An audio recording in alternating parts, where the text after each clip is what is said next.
Good morning, students. Welcome to the new lecture on the software engineering. In the last lecture, we have discussed about software development life cycle, its various phases, and we have also discussed about the classical waterfall model for software design.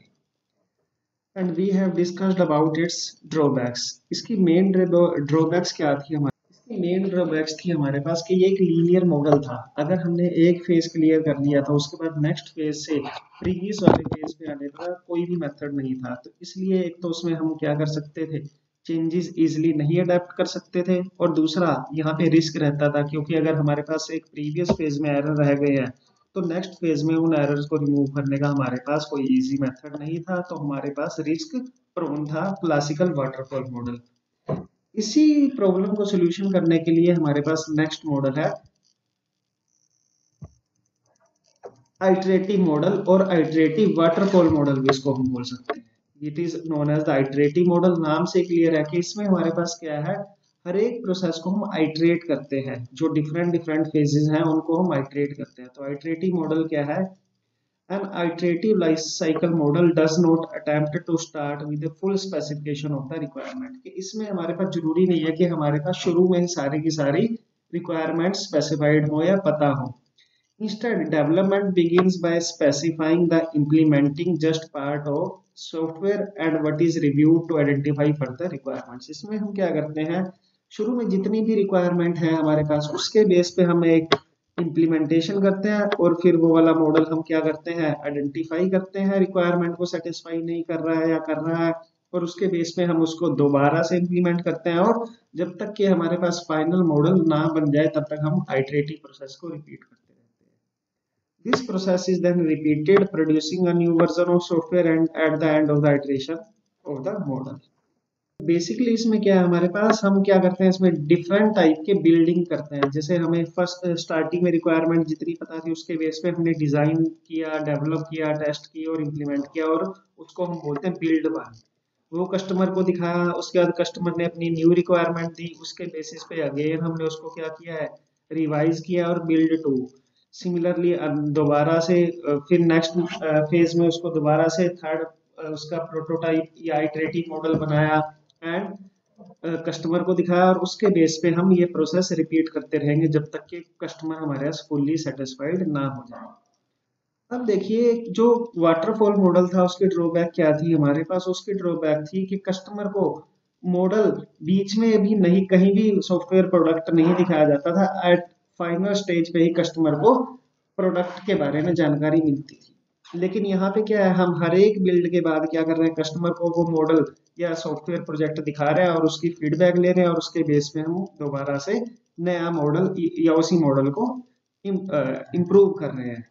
तो means इसमें customer की involvement रहेगी, और classical waterfall model में customer की involvement नहीं रहती थी।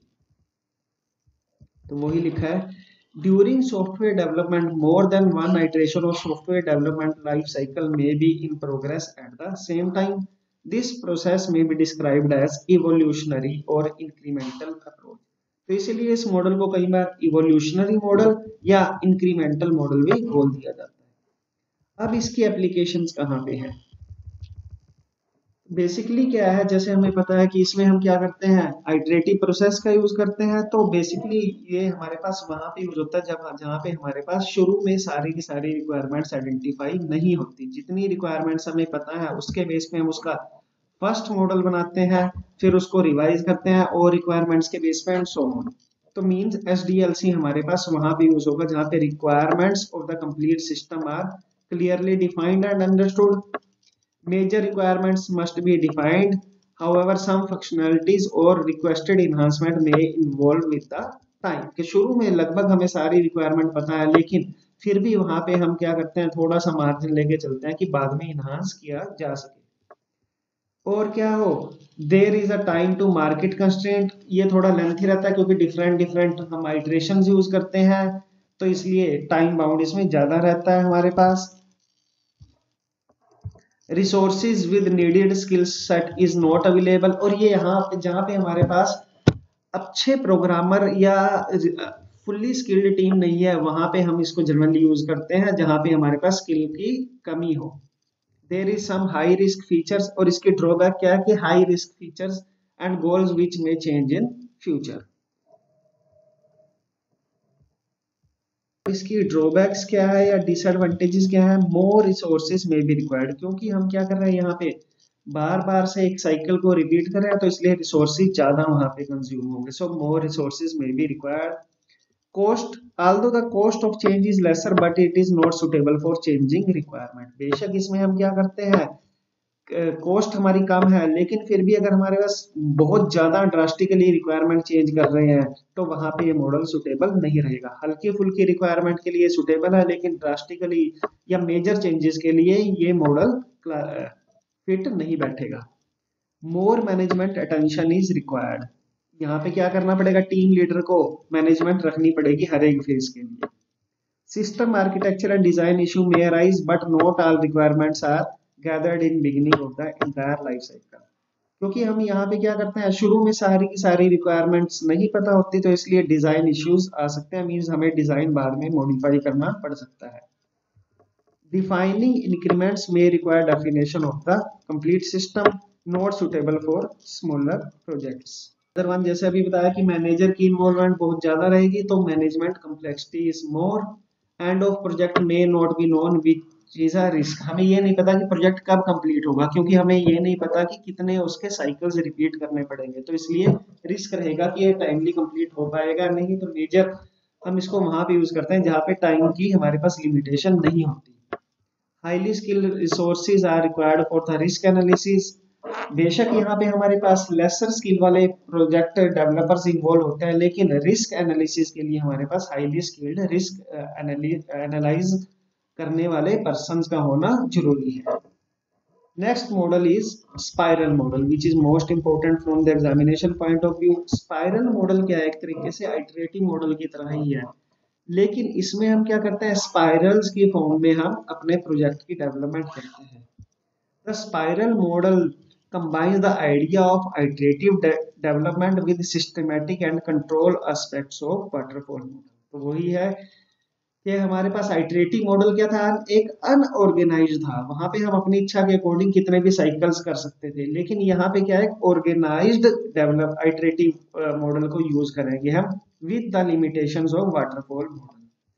This spiral model is a combination of iterative development process model and sequential linear development model। Means ये जो waterfall model था वो क्या था, linear model था, और जो iterative model था वो क्या था, हमारे पास iterative model था। तो ये इन दोनों की फीचर्स को, मीन्स इसमें कुछ फीचर्स क्या होंगी, combination of iterative development process model as well as sequential linear development, that is waterfall model with very high emphasis on the risk analysis। कई बार ये एग्जामिनेशन पॉइंट में पूछा जाता है what is the main benefit of spiral model, तो इसका जो main benefit है वो क्या है, रिस्क एनालिसिस के, इसमें हम रिस्क को लेके चलते हैं हर एक स्टेप पे। बेसिक क्लासिकल वाटरफॉल मॉडल और आइटरेटिव मॉडल में रिस्क को हम इग्नोर करके चलते थे, लेकिन ये it is highly dependent upon the risk analysis. So risk, तो इसीलिए ये क्या रहता है हमारे पास, यहाँ पे रिस्क एनालिसिस हम लेके चलते हैं ताकि हमारे पास मॉडल के फेल होने के रिस्क कम से कम हो। It allows incremental release of the product or incremental refinement through each iteration around the spiral।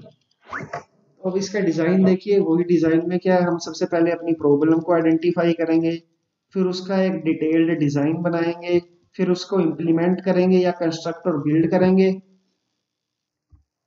और उसके बाद बिल्डिंग करने के बाद उसका हम क्या करेंगे, रिस्क को इवेल्युएट करेंगे। Risk analysis includes identifying, estimating and monitoring the technical feasibility and management risk such as schedule slippage and cost overrun. बेशक यहाँ पे बेसिकली हमारे पास क्या रहेगा, जब भी हम कोई डिजाइन बनाएंगे उसके बाद हम वहां पे रिस्क एनालिसिस करेंगे कि वो टाइमली मॉडल को टाइमली कंप्लीट कर पाएंगे, और साथ ही साथ with in the given budget उसको कंप्लीट कर पाएंगे या नहीं। After testing the build eight the end of first iteration the custom evaluate the software and provides the feedback. हम क्या करेंगे, जैसे ही एक साइकिल कंप्लीट होगा कस्टमर को वो दिखाएंगे अपना मॉडल, और उसके बेस पे उसकी फीडबैक लेंगे। The following illustration is represented of a spiral model. देखिए इसका रिप्रेजेंटेशन इस तरीके से है हमारे। सबसे पहले आइडेंटिफाई करेंगे हम प्रॉब्लम को, फिर डिजाइन, सेकंड फेज क्या होगा, डिजाइन फेज होगा, तीसरा फेज क्या होगा उसका, कंस्ट्रक्ट एंड बिल्डिंग, एंड चौथा जो मोस्ट इंपॉर्टेंट है, इवेल्युएशन एंड रिस्क। चार फेज हमारे पास बेसिकली होंगे कि, और ये देखिए यहाँ पे हमारे पास क्या है, डिफरेंट डिफरेंट साइकिल है। जैसे फर्स्ट साइकिल है, फिर ये सेकंड साइकिल शुरू हो गया, फिर ये थर्ड साइकिल शुरू हो गया। हर एक साइकिल में क्या होंगे, बेसिकली चार फेजेस होंगे, identify the problem, design the problem, construct the model, and then evaluate and risk analysis.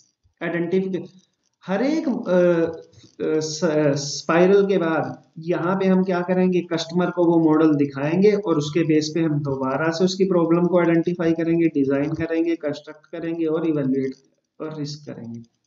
फिर अगेन दोबारा कस्टमर को दिखाएंगे, वो उसको इवेल्युएट करेगा, फिर अगेन थर्ड फेज में उसको आइडेंटिफाई करेंगे, डिजाइन करेंगे एंड सो ऑन। तो जब तक कस्टमर का हमारे पास फुल्ली सेटिस्फाइड मॉडल हम नहीं उसका प्रोजेक्ट डिलीवर करेंगे, तब तक ये स्पाइरल हमारे पास रिपीट होता रहेगा।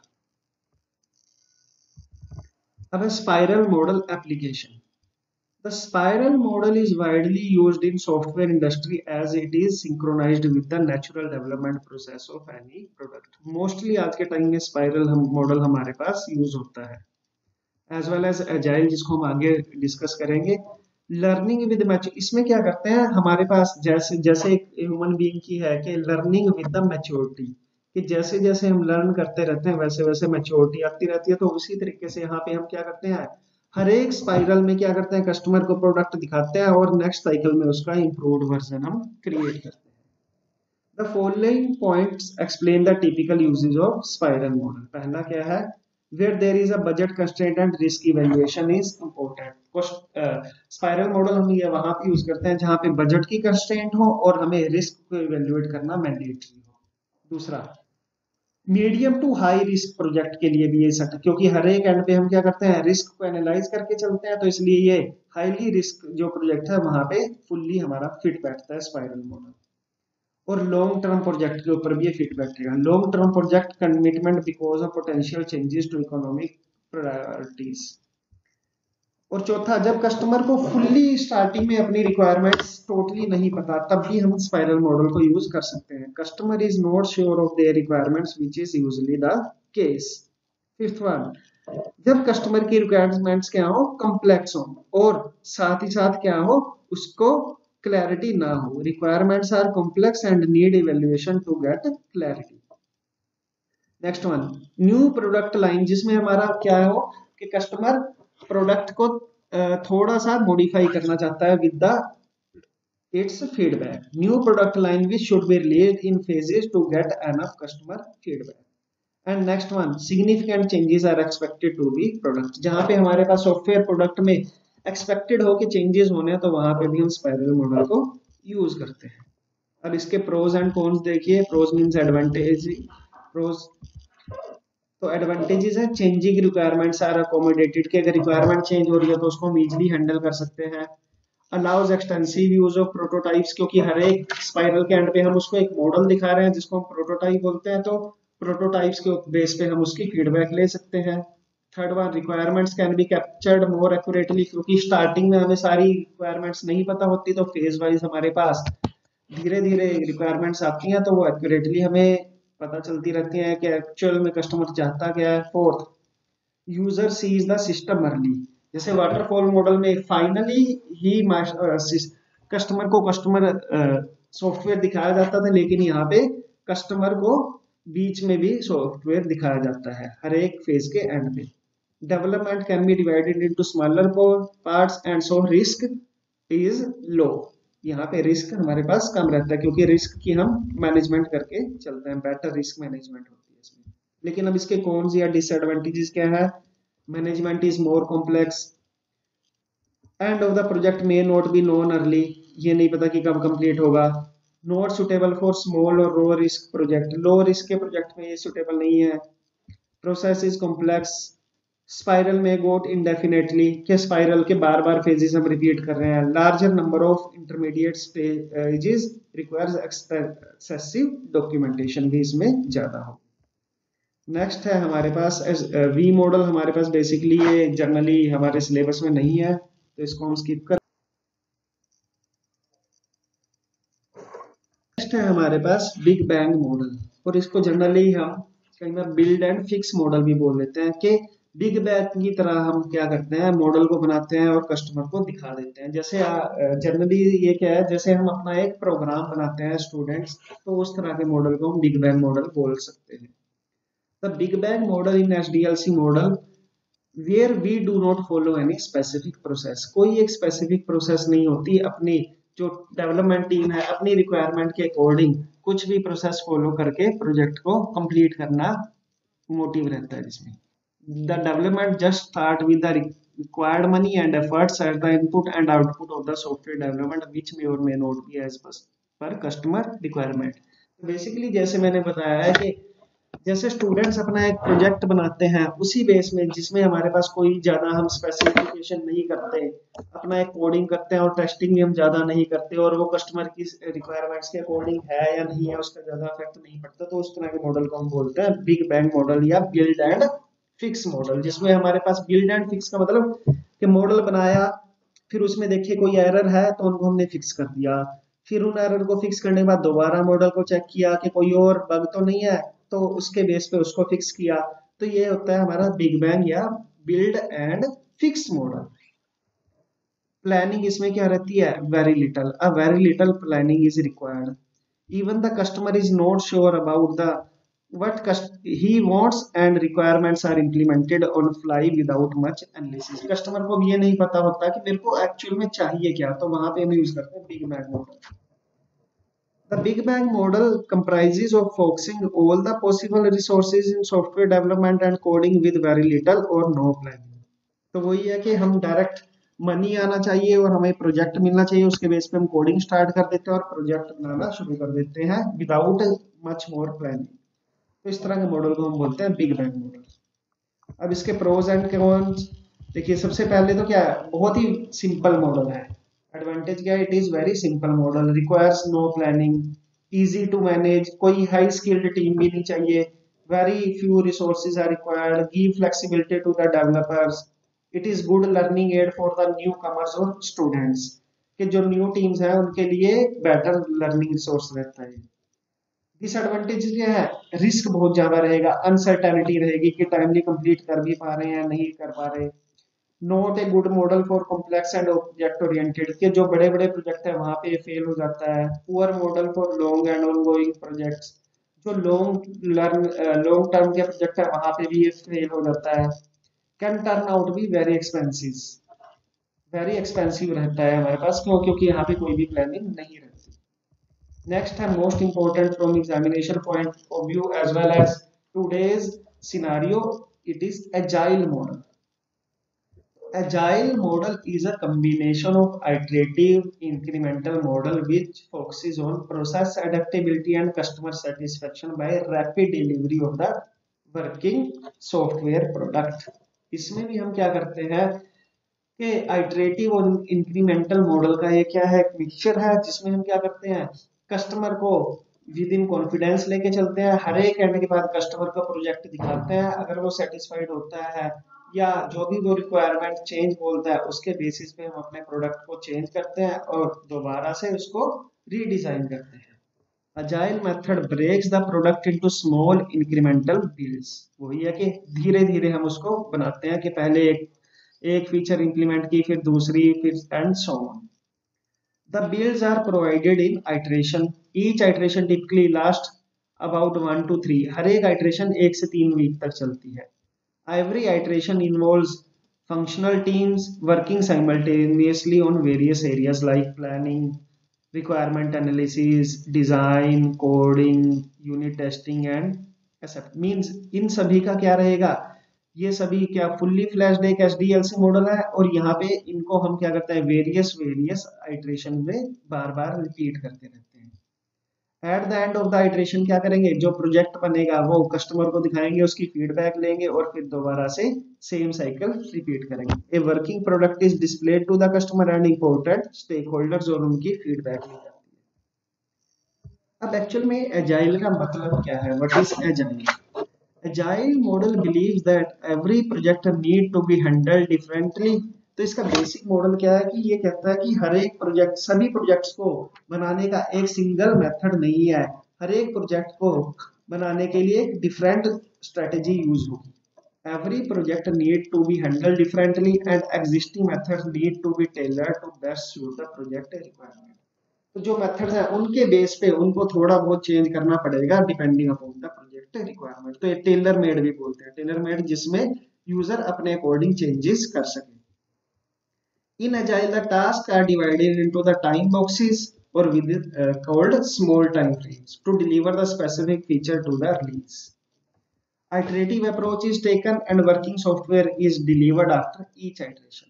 जैसे आइट्रेशन 1 में हमने क्या किया, सबसे पहले प्लानिंग किया, requirement analysis, design, build, test किया, वो कस्टमर को दिखाया, फिर अगर कस्टमर सेटिस्फाइड हो गया तो उसको अगले फेज में लेके गए, दोबारा से सेम प्रोसेस की एंड फिर एंड सो ऑन। ये प्रोसेस रिपीट होती रहती है जब तक हम फाइनल मॉडल या फाइनल प्रोजेक्ट और प्रोडक्ट कस्टमर को डिलीवर नहीं कर देते। The most popular agile method include rational unified process, Scrum, crystal clear, extreme programming, adaptive software development, and so on.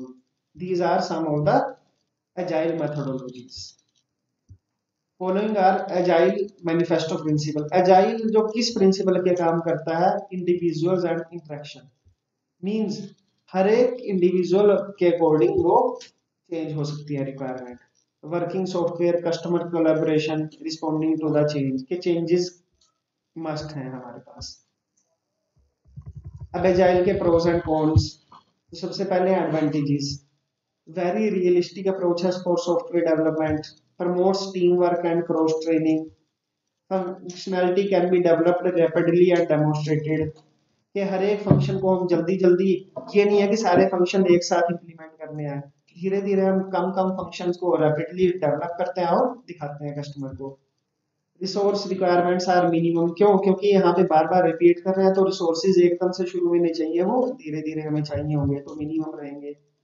Suitable for fixed and changing requirement, leaver partial working solution, minimal rules, easy to manage, little or no planning, give flexibility to the developers. अब disadvantages, not suitable for handling complex dependencies, more risk, maintainability and extensibility, overall plan वहां पे नहीं होता तो agile leader को ज्यादा effort करने पड़ते हैं, there is high individual dependency, transfer technology and so on। Next है हमारे पास RAD model, rapid action development.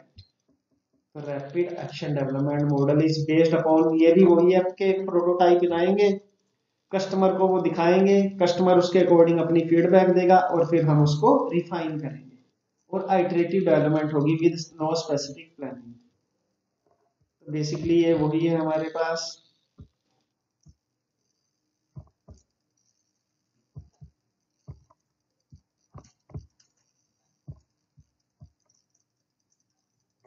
So this one is all about the today's lecture. Thank you all.